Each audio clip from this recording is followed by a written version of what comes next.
21 మే 2024 గాంధీ భవన్ లో press meet పెట్టి మంత్రి జూపల్లి కృష్ణారావు గారు తెలంగాణ రాష్ట్రానికి ఎలాంటి కొత్త మద్యం కంపెనీలు వస్తలేవు, కొత్త బ్రాండ్లు వస్తలేవు, ఇట్లా మీరు ఎవరైనా ప్రచారం చేస్తే 100 కోట్ల పరువు నష్టం దావా వేస్తామని ప్రెస్ సమావేశం పెట్టి మరీ హెచ్చరించారు.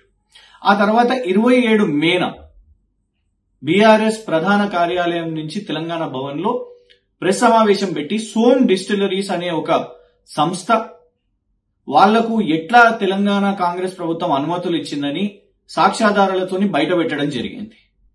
అదొక నకిలీ మద్యం సంస్థ అండ్ గతంలో కాంగ్రెస్ ప్రభుత్వానికి వాళ్ళు నిధులు కూడా ఇచ్చిండ్రు. దాదాపు 3 సార్లు 25 లక్షల రూపాయలు, ఒకసారి ఏకంగా 1,31 లక్ష రూపాయలు వాళ్ళు సోమ్ డిస్టిలరీస్ వాళ్ళు కాంగ్రెస్ కి ఇవ్వడం జరిగింది. అయితే 28 మేన మంత్రి జూపల్లి కృష్ణారావు గారు అంటే కేవలం 7 రోజుల్లోనే మళ్ళా పత్రికా లేఖ ఒకటి విడుదల చేసి మంత్రికి ఎలాంటి సమాచారం లేకుండా కార్పొరేషన్ బీవరేజెస్ వాళ్లే అనుమతి ఇచ్చిండ్రు అని చెప్పడం నిజంగా కూడా విడ్డూరం. ఇది బాధ్యత రహితం కూడా. ఎందుకంటే 26 ఫిబ్రవరి 2024 అబ్కారీ విభాగం మధ్యప్రదేశ్ ప్రభుత్వం వాళ్ళు ఈ సోమ్ డిస్టిలరీస్ వాళ్లకు 420, 461, 471, 120B, 468 లాంటి తీవ్రమైన సెక్షన్లు వేసి జగదీష్ అరోరా అనే చైర్మన్ సోమ్ డిస్టిలరీస్ అతన్ని అరెస్ట్ చేయడం జరిగింది. వాళ్ళ మీద నకిలీ మద్యం వేసే ఆరోపణ మధ్యప్రదేశ్ ప్రభుత్వం వాళ్ళు వాళ్ళ మీద కేసులు వేసిండ్రు. మరి దీని గురించి ఎందుకు జూపల్లి కృష్ణారావు గారు చెప్పలేదు?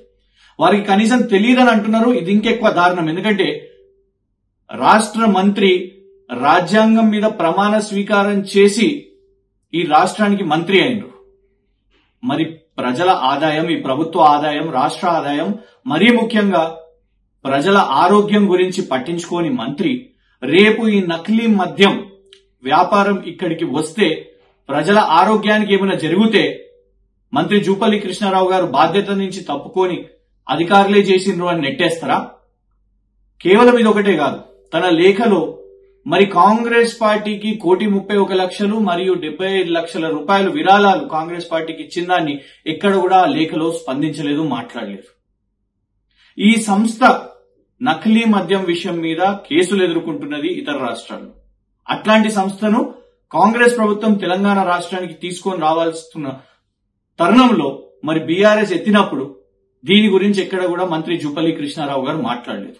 కేవలం 7 రోజుల్లోనే ఫస్ట్ ఏమో అసలు ఆ వ్యాపారాలు ఇక్కడికి వస్తలేవు, ఏమీ లేదు అని చెప్పిన వ్యక్తి ఆ తర్వాత తన లేఖలో ఈ సోమ్ డిస్టిలరీస్ అనే సంస్థకు మంత్రి జూపల్లి కృష్ణారావు వకాల్తా పుచ్చుకొని ఇది చాలా గొప్ప సంస్థ, దేశంలో ఎన్నో చోట్లు చేస్తుంది అని దాని గురించి మాట్లాడుతున్నారు. అస్సలు తెలియదని చెప్పి ఇప్పుడేమో ఆ కంపెనీ గురించి చాలా గొప్పలు మాట్లాడుతున్నారు. అంటే కాంగ్రెస్ మంత్రికి కమిషన్ దక్కిందా, అందిందా?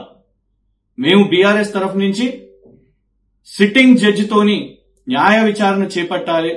మరి ఎట్లా ఒక నకిలీ మద్యం సంస్థ ఇక్కడికి వచ్చి వ్యాపారాన్ని చేయబోతున్నది అని. అయితే మంత్రి జూపల్లి కృష్ణారావు గారి ప్రమేయం ఇందులోనే ఉన్నది కాబట్టి ఆయన మంత్రిగా కొనసాగితే